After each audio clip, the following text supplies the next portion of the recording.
தேவனுக்கு பிரியமாய் ஆராதனை செய்யும்படி கிருபையை பற்றி கொள்ள கடவோம்.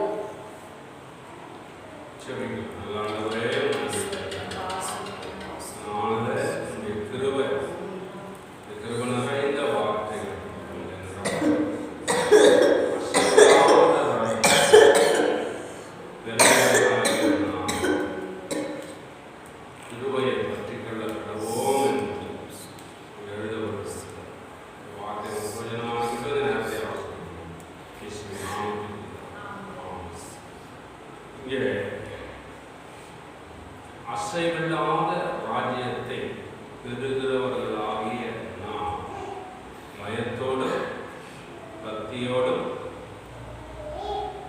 தேவனுக்கு பிரியமாய் ஆராதனை செய்யும்படி கிருபையை பற்றி கொள்ள.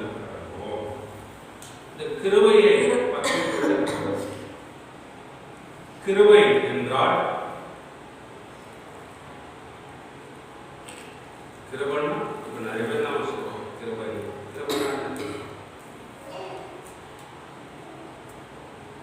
கிருபை என்றால் இரக்கமா, தயவு, இரக்கம், இது எல்லாத்துக்கும் மேலானதுதான் கிருபை. இப்ப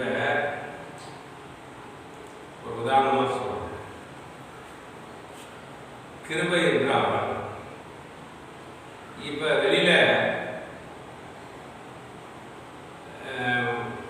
ரொம்ப ஏழ்மை வறுமையில இருக்கிறவங்க, தரித்திரம் இருக்கிறவங்களுக்கு என்ன செய்யறாங்க? பிச்சை எடுக்கிறாங்க. பிச்சைக்காரங்க என்ன தருவோம் சொல்லுங்க? உதவி செய்வோங்க பிச்சைக்காரருக்கு. பிச்சைக்காரருக்கு ஒரு 10 ரூபா கொடுக்குறது, இல்லை சாப்பாடு வாங்கி கொடுக்குறதுலாம் இறக்கம். ஆனா அதே ரோட்ல பிச்சை எடுக்கிறவரை கூட்டின்னு வந்து அவரை நல்லா வஸ்திரம் கொடுத்து, அவரை நல்லா குளிக்க செய்து, நல்ல வஸ்திரம் கொடுத்து, வீட்டில் கொண்டு வந்து உட்கார வச்சு நல்ல தேவையான சகலமும் அவருக்கு செய்யறோம்ல, அதுபோல அந்த செயலுக்கு தான் நம்ம கிருபை என்று பெயர். கிருபை இரக்கத்திற்கு மேலானது. கிருபை அதுக்கு தகுதி இல்லாத ஒருவனுக்கு கொடுக்கப்படுகிற ஒன்றுதான். அது பேர் தான் இது கிருபை. அது பேர் தான் இது கிருபை.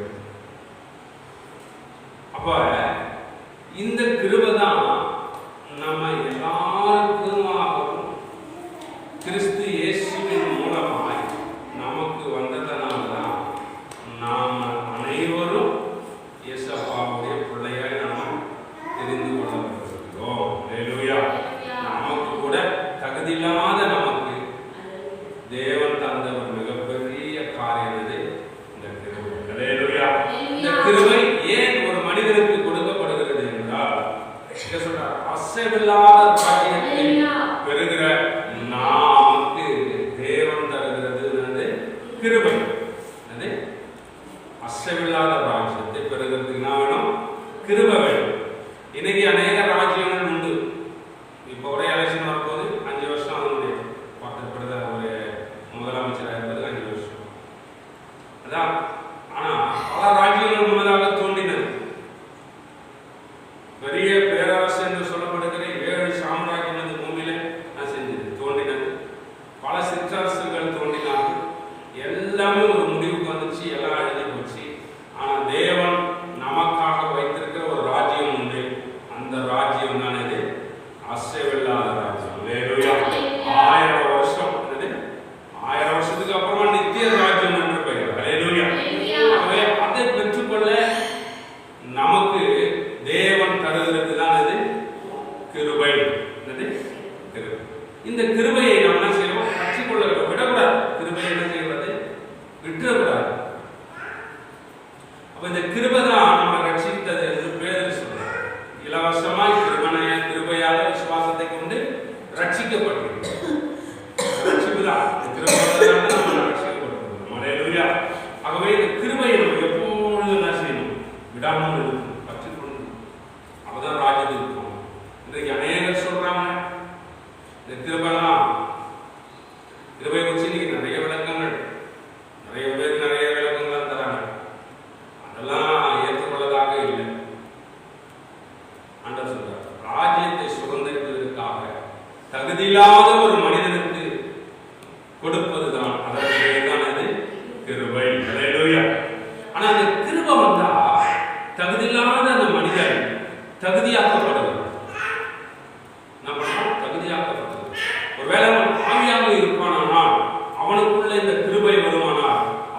கிருபை. அநேகர் அதை உதாசீனப்படுத்தினவர்கள் இந்த காலத்தில் நிறைய பேர் உண்டு. அநேகர் மேல கிருபை இருந்ததுன்னு நம்ம வாசிக்கிறது உண்டு. ஆனா இந்த கிருபை யாருக்கு கிடைக்குன்னா, ஃபர்ஸ்ட் தாழ்மையா இருக்கிறவர்களுக்கு கிருபை கிடைக்கும். சொல்லுங்க, தாழ்மையா இருக்கிறவர்களுக்கு கிருபை கிடைக்கும். யாக்கோபு சொல்றார் 4:6 நினைக்கிறேன், தாழ்மையா இருக்கிறவர்களுக்கு. இரண்டாவது, தேவன் ஒருத்தர் இருக்கிறார், அவர்தான் இந்த வானத்தை பூமியை உண்டாக்கினவர் அப்படின்னு சொல்லி நாமெல்லாம் அவர் படைத்த சின்னதான வஸ்து, ஆகவே அவர்தான் அந்த சராசரங்களை உண்டாக்கினவர் என்று சொல்லி யார் தேவனுக்கு பயப்படுகிறார்களோ, பயப்படுகிறவர்களுக்கு இந்த பூமி வானம், பூமிக்கு வானம் எவ்வளவு உயரமா இருக்கிறதோ அத்தனை உயரமான கிருபை அவர் மேல பொழிகிறார். அல்லேலூயா. தாவீது சொல்ற சங்கீதம் 143:11 படிச்சீங்கன்னா, பூமிக்கு வானம் எவ்வளவு உயரமோ அத்தனை உயரமான கிருபை அவர் பயந்த ஒரு மனிதன் மேல கடவுள் பொழிகிறார். அல்லேலூயா. கிருபை என்ன செய்யும்? விட்டு விலகாதபடி நாம் இருக்க வேண்டும். அல்லேலூயா. அநேக மனிதர்களுக்கு கிருபை கிடைச்சது. நாம் இதுவரை இருக்கிறோம் என்றால், நிறுவனமாக இருக்கிறோம் என்றால், அது நம்மளால எல்லாம் இல்லை, அப்படி சக்தியோ பக்தியெல்லாம் இல்லை, தேவ கிருபை நம்ம மேல இருக்கிறதுனால தான் நம்ம நிறுவனமாக இருக்கிறோம். அல்லேலூயா. அல்லேலூயா. ஃபர்ஸ்ட் மனிதனாக இருக்கிற ஒரு மனிதனுக்கு கிடைத்தது யாருக்குமே கிடைக்காத, நீண்ட வருஷத்துக்கு அப்புறமா பல 100 வருடங்களுக்கு பிற்பாடு நோவாவுக்கு முதலாக தேவனுடைய கண்ணில் கிருபை கிடைச்சது. யாருக்கு? நோவா. அங்கே வாழ்ந்த மனிதர்கள்ல நோவா ஒரு மிகப்பெரிய பாக்கியமான மனிதனாக இருந்தான். அவன் தேவனுக்கு பயப்படுகிற மனிதனாக இருந்தான். தேவனுக்கு கீழ்ப்படிந்து தேவனோடு சஞ்சரிக்கக்கூடிய மனிதனாய் நோவா இருந்ததுனால நோவாவுக்கு கர்த்தருடைய கண்களில் கிருபை கிடைத்தது. அல்லேலூயா. அவன் தேவனுக்கு பயப்படுறான், தேவனுக்கு பயந்த மனிதன், தேவனுக்கு கீழ்ப்படுகிற மனிதன், தாழ்மையான மனுஷன். யார் கீழ்ப்படுவான்னா, மனதுக்குள்ள தாழ்மையா இருக்கிறவங்க என்ன பண்ண முடியும்? கீழ்ப்படிக்கணும். மனசுல தாழ்மை இல்லைன்னா என்ன பண்ணாது? கீழ்ப்படிதல் வராது. நியாயம் செய்யணும், நியாயம் சொல்லணும், நியாயம் பார்க்கணும், நியாயம் போகணும் அப்படின்றத எண்ணமெல்லாம் வரும். அப்ப தாழ்மை இல்லைன்னா கிருபை கிடைக்காது. தாழ்மை இல்லைன்னா கிருபை கிடைக்காது. 6ஆம் அதிகாரம் 8ஆம் வசனம் ஆதியாகமம். கர்த்தருடைய கண்களில் ஏன் நோவாவுக்கு மட்டும் கிடைச்சுன்னா, இருந்தவன் நிறைய பேர் இருந்தான், ஆனா நோவாவுக்கு மட்டும்தான் அவனுடைய சரித்திரத்தை நீங்க படிச்சு பாருங்க. நீங்க வீட்டுக்கு போய் இந்த 6ஆம் அதிகாரத்தை நீங்க படிக்கிறீங்களா, அவனுக்குள்ள தேவனோடு வாழக்கூடிய தன்மை இருந்துச்சு, கடவுள் இருக்கிறன்ற பயபக்தி இருந்துச்சு. ஐயோ நம்ம செய்கிறது பாவமா இருக்கிறது என்று அவனுக்குள்ள ஒரு எண்ணங்கள் இருந்துச்சு. ஆகவே கர்த்தருக்கு பயப்படுந்த நோவா மேல கர்த்தருடைய கிருபை கிடைச்சது. அல்லேலூயா. ஏன் நோவாவுக்கு வந்ததுன்னா, அவன் கீழ்ப்படிதல் உள்ளவன். அது கீழ்ப்படிகிறவர்களுக்கு தேவன் கிருபையை தருகிறான். தாழ்மை உள்ளவர்களுக்கு கிருபையை, கீழ்ப்படிகிறவர்களுக்கு கர்த்தருடைய கிருபை தருகிறார். அல்லேலூயா. அப்போ நோவா இவன் கீழ்ப்படிவான், நமக்கு ஏற்றதெல்லாம் இவன் செய்வான் அப்படின்னு சொல்லி தேவன் ஒரு பாத்திரத்தை தெரிந்து கொண்டார். அந்த பாத்திரத்தின் மேலதான் தேவன் கிருபையை பொழிகிறார். அல்லேலூயா. நோவாவுக்கு ஏன் கிருபை கிடைச்சதுன்னா, அவன் கிருபை வந்த உடனே எத்தனை போராட்டங்கள், எத்தனை அசிங்கம், எத்தனை அவமானங்கள் வந்தாலும் நோவா அந்த கிருபையை விட்டு அவன் கிருபையை விட்டு விலகவே.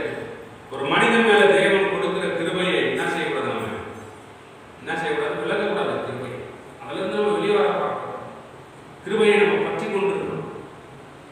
நோவாவுக்கு ஒரு பெரிய தேவன் சொன்ன ஒரு மிகப்பெரிய காரியம் இருந்தது. ஒரு செயலை கர்த்தர் அவன் மேல வச்சிருந்தார். ஆகவே அந்த செயலை அவன் செய்து முடிக்கிற வரை அந்த கிருபையை விட்டு அவன் விலகவே இல்லை. அல்லேலூயா. கிட்டத்தட்ட 120 வருஷம் அப்படின்னு சொல்றாங்க. அவன்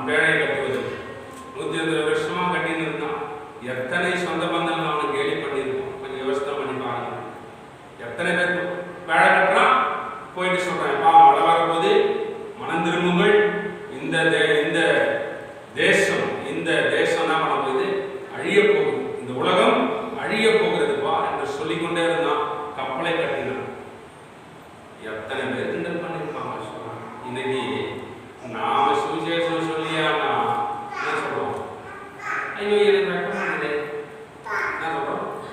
நான் எப்படி சொல்றேன்? இல்ல யாராவது எதை சொல்லிட்டாலும் நம்ம வச்சுக்கணும். இல்ல எத்தனை பேர் சொல்லியிருப்பாங்க.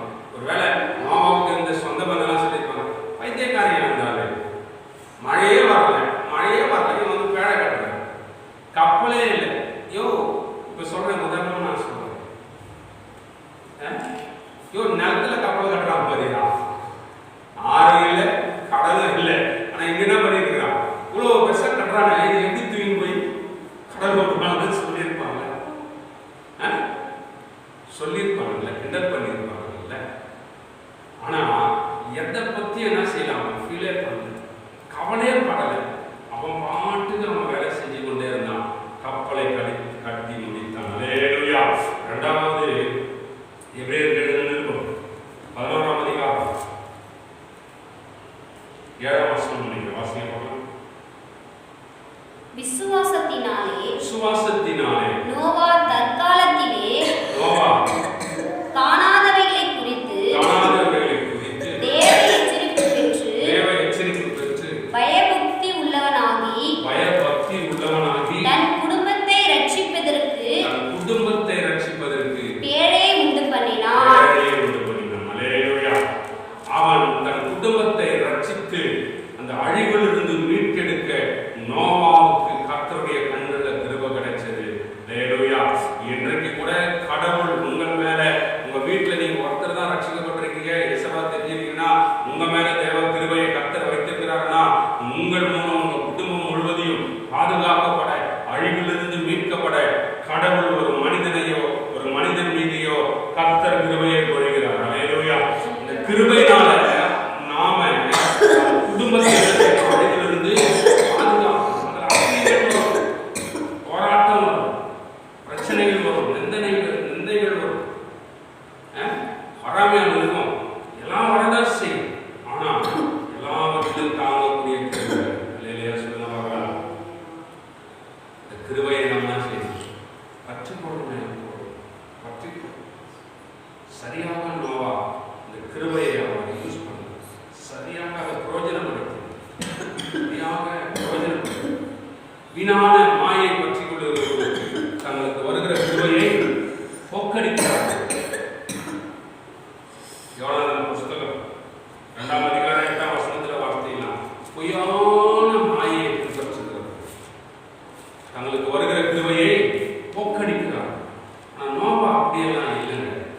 சரியாக தேவன் நிர்ணயித்த, தேவன் சொன்ன காரியங்களை அவன் கீழ்ப்படிந்து செய்து தன் குடும்பத்தாரை தேவ ராஜ்யம் என்று சொல்லப்படுகிற மறுமையில அவன் கொண்டு போய் சேர்க்கிறவரை, புது உலகத்தில் கொண்டு போய் தன் குடும்பத்தை சேர்க்கிறவரை அவன் கிருபையை விட்டு விலகாமல் இருந்தான், கிருபையை அவன் பற்றி கொண்டிருந்தான். அதுபோல இந்த உலகத்தில் வாழ்ந்து கொண்டிருக்கிற நீங்களும் நானும் தேவன் நம்ம மேல வைத்திருக்கிற பொழிந்த கிருபையை பற்றி கொண்டு நம்முடைய குடும்பத்தையும் நமக்கு உண்டான யாவற்றையும் பரம தேசமாகிய கானானில் கொண்டு போய் நாம் சேருகிறவரை கிருபையை விட்டு விலகாமல் எப்பொழுதும் தேவனை பற்றி கொள்ள நாம் கடமைப்பட்டவர்களாக இருக்கிறோம். அல்லேலூயா.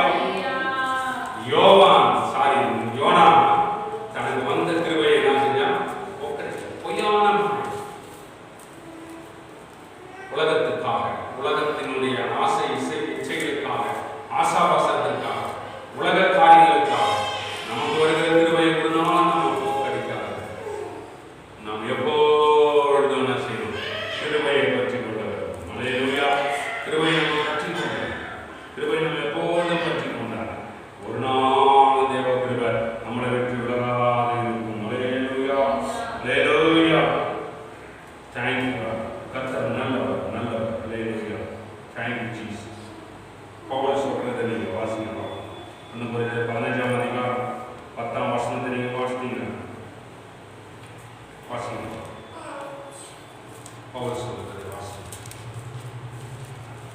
10-15 1 கொரிந்தியர் 15.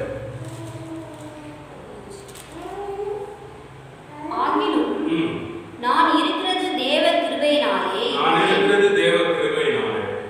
அவர் எனக்கு அருளிய கிருபை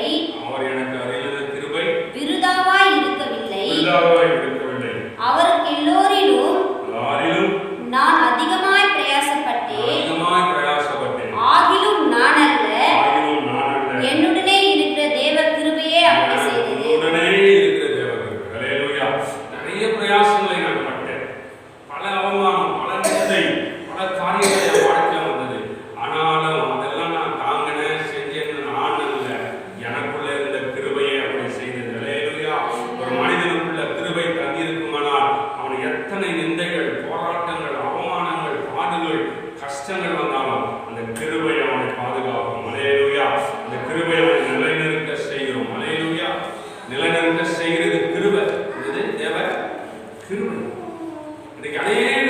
விலகி போறாங்கன்னா, கொஞ்சம் கஷ்டம், கொஞ்சம் துன்பம், கொஞ்சம் போராட்டம் வந்தோடையும் ஒரு மனிதன் விலகி போகிறான் என்றால் அவனுக்குள்ள இருக்கிற கிருபையை விட்டு அவன் விலகி போகிறான். பவுல் சொல்றாரு, எனக்குள்ள இருந்த கிருபை தான், இவ்வளோ பிரயாசம், இவ்வளோ பாடு, இவ்வளோ உபத்திரங்கள் எனக்கு வந்து, ஆனாலும் நான் செய்யல, நாளை எனக்கு அவன் சொல்றார், நாளைக்காட்டிலும் அதிகமாக பிரயாசப்பட்டேன் என்று சொல்லி ஒரு மிகப்பெரிய லிஸ்டை அவர் சொல்றார். அநேக தரம் குளிரிலும், அநேக தரம் கண்விழிப்பிலும், பசியிலும், நிர்வாணத்திலும், கப்பல் பிரயாணத்திலும், 1 அடிகள் நானே செஞ்சேன், நல்ல அடிகள் வாங்கி அசிங்கப்பட்டேன், அவமானப்பட்டேன், காவலில் இருந்தேன், இப்படியெல்லாம் சொல்றேன். ஆனால் இவை எல்லாத்தையும் நான் ஆசையில எனக்குள்ள இருந்த கிருபையே அதெல்லாம் தாங்க செய்தது. இன்னைக்கு கூட கிருபை நமக்குள்ள இருக்குமானால் எத்தனை அசிங்கம், போராட்டங்கள், பிரச்சனைகள் வந்தாலும் நாம் தேவனுக்காக, தேவன் செய்ய செயலுக்காக, தேவன் சொல்லிய ஒரு வார்த்தைக்காக நாம் நிற்போம், அதை செய்து முடிப்போம். அல்லேலூயா. புதிய ஏற்பாட்டில் அநேகருக்கு கிருபை கிடைச்சது. குறிப்பாக லூக்கா சுவிசேஷம் 1 அதிகாரம் 28ஆம் வசனத்தில் வாசித்தீங்க, மரியாளுக்கு கிருபை கிடைச்சது. வாசிக்கலாம். கிருபை பெற்றவளே வாழ்க என்று தேவதூதன் தோன்றி சொன்னார்.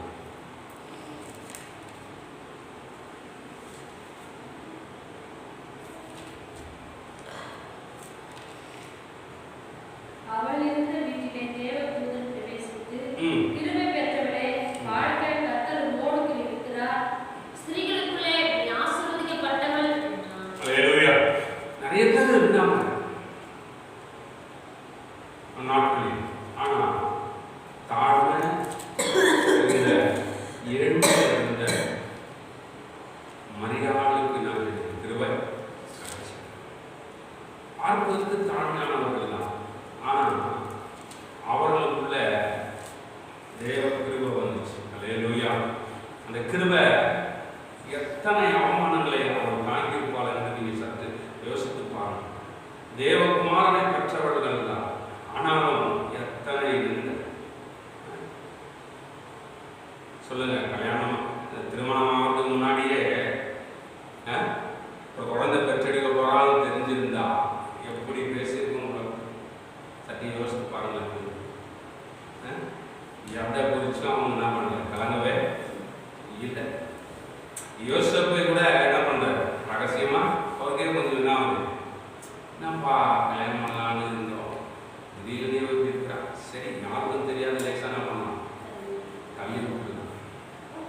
அப்ப அவரே எப்படி நினைக்கிறாருன்னா, சரி அந்த சொந்த பந்தங்கள் என்ன சொல்லியிருப்பாங்க. இன்றைக்கு நான் சொந்த பந்தங்கள் ஏதாவது கொஞ்சம் ஏதாவது கொஞ்சம் மாறி செஞ்சா சொல்லுது, ஆமா அவளா அவனை அப்ப நினைச்சேன்பா, அந்த பொண்ணா அது அப்படிதான் இருக்கும், அப்படிதான் நடக்கும், அப்படிதான் போகணும், எனக்கு முதலியே தெரியும்பா இதான் சொல்லுவாங்க. அந்த பையனா அவனா இதெல்லாம் தான் மாறுவான்னு அப்பவே. ஆனா எதை போட்டும் மரியாதை செய்யணும். இன்னைக்கு கூட எங்கேயாவது போய் போன் பேசுறது இல்லை, எங்க போயிட்டு வர்றதுன்னு சொல்றேன், நம்ம சொல்றாங்க. இப்ப சுவிசேஷம் நீங்க சொல்ல போனீங்கன்னா கூட என்ன சொல்லுவாங்க, ஏன்னா இவன் போய் சுவிசேஷம் சொல்ல மாட்டேன், இவளுக்கு நான் எல்லாம் நீங்க இதெல்லாம் சொல்லதான் சொல்றாங்க. அதெல்லாம் தாங்குவதற்கு கிருபை நமக்கு வேண்டும். இந்த தேவ கிருபை தான் நம்ம காணும். மரியாதையுடைய வாழ்க்கையில எத்தனை ஏளனங்கள், எத்தனை அவமானங்கள் வந்திருக்கும். ஆனா எல்லாவற்றிலும் இருந்து அந்த பிள்ளையை பெற்றெடுத்து இந்த உலகத்தின் இரட்சகரை சுமந்து கொண்டிருந்த மரியாள் ஒரு பெரிய கிருபை பெற்றவராக இருந்தார்கள். அல்லேலூயா. அதுபோல எத்தனை சூழ்நிலைக்கு வந்தாலும் தேவன் நம்ம மேல வைத்த கிருபையை வெற்றி நம்ம ஒரு நாள் விலகாமல் இருப்போமானால் தேவ செயல் நாமளும் செய்து முடித்து தேவராஜ்யத்தில் போய் சுதந்திரிப்போம். அல்லேலூயா. தேவராஜ்யத்தை சுதந்திரிப்பதற்கு தான் கிருபை நமக்கு கொடுக்கப்பட்டிருக்கிறது. இந்த கிருபை தான் மனிதனை இந்த பூமியிலிருந்து பரலோகம் கொண்டு போய் சேர்க்கிற வரை கிருபை நமக்கு வழி நடத்துது. இந்த கிருபை தான் இயேசு கிறிஸ்து. அல்லேலூயா. அவர் நமக்குள்ளே வந்துதான் கிருபையாக இருந்து நம்மை வழி நடத்தக்கூடியவராக இருக்கிறார். ஆகவே இந்த கிருபை விட்டு விலகாமல்